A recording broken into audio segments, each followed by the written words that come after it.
Hello, I'm Guru Scott. Today I'm going to show you how to change the differential lubricant on a 1997 Toyota 4Runner two-wheel drive. It's a pretty easy job. To do it, you're going to need a 15/16 inch 6-point socket and some kind of breaker bar like this, a drain bucket, a torque wrench that measures in Newton meters, an adapter for the torque wrench to convert it to the larger socket size. It actually is 24 millimeters, but you're better off to use the American equivalent 15/16 because it actually fits better than 24 millimeter.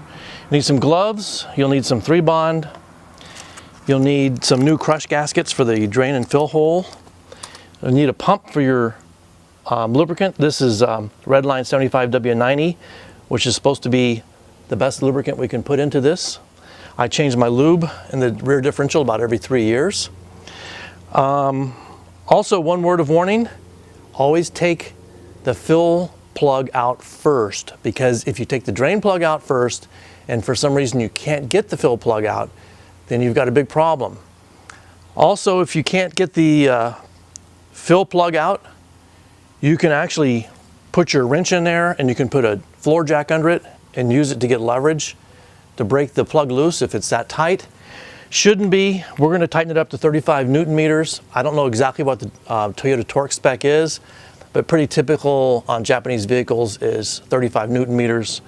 I'll look in the manual just to check, and if it's different, I'll let you know. And so I think I've covered everything. And never use any medium strength or high strength Loctite on the plugs. You'll never be able to get them out.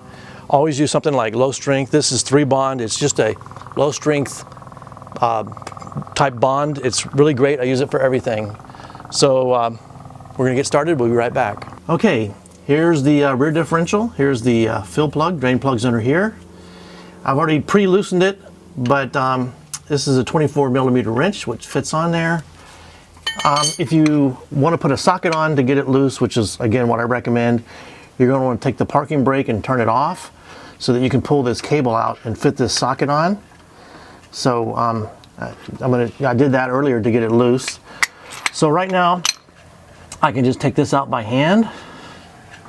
Always want to have your catch bucket underneath in case anything leaks out. When you fill it, you're going to fill it all the way to the bottom of these threads here. Okay, so that one's loose. And this one I had also pre-loosened up. So I'm going to take this out and let it start draining here. Nice and clean, because I just did this 3 years ago. That's a good sign. That'll keep your truck running practically forever. This truck has almost 200,000 miles on it, and it's quite old, and it's just like brand new. Okay, so I'm going to let that drain out, and then while that's happening, I'm going to clean the plugs. The magnetic plug goes on the bottom, and I'll put on new gaskets, and I'll be right back. Okay, here's the old cross washers. I've taken them off. Here's the drain plug with the magnet in it. I'm going to put some 3-bond on it. I'm going to put a generous amount. Has a new cross washer. Here's the fill plug. Has no magnet. Put a generous amount of 3-bond. And as soon as it's done draining, I'll reinsert this one and I'll torque it into place. So I'll show you how to do that next. Okay, I'm going to put the socket onto my snap-on torque wrench. I've already set it to 35 Newton meters. You have to have an adapter like this in order to make this size socket fit on there. So I'm going to slide under, I'm going to install the drain plug, the one with the magnet, and I'm going to tighten it up to 35 Newton meters, and then we will, I'll show you how to fill it up. Okay, I've got the socket, I've got the drain plug tightened in finger tight, and now I'm starting to snug it.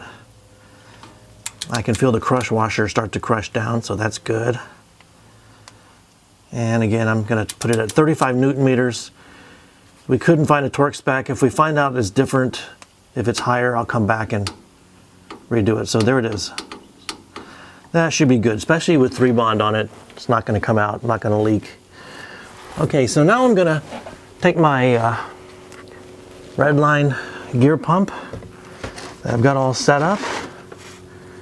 I'm going to insert this into the fill hole here, and I'm going to pump fluid in there until it starts to leak out. So I want to definitely put my drain bucket back underneath here.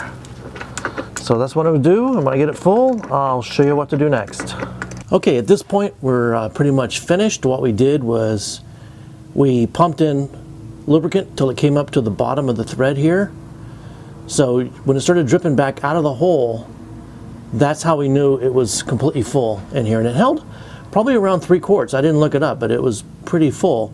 It took quite a bit of material. So I recommend you buy a 1-gallon container before you start the job. Also, I put the torque wrench on here. As I mentioned earlier, you can take this, if you take the brake off, this cable will be loose enough for you to get in here to put your socket on there, and then you're gonna be able to tighten it up.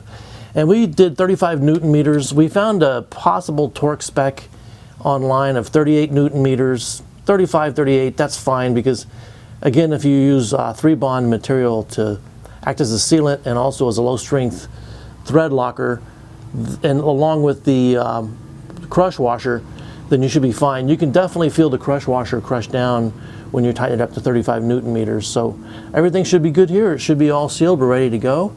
And thanks for watching.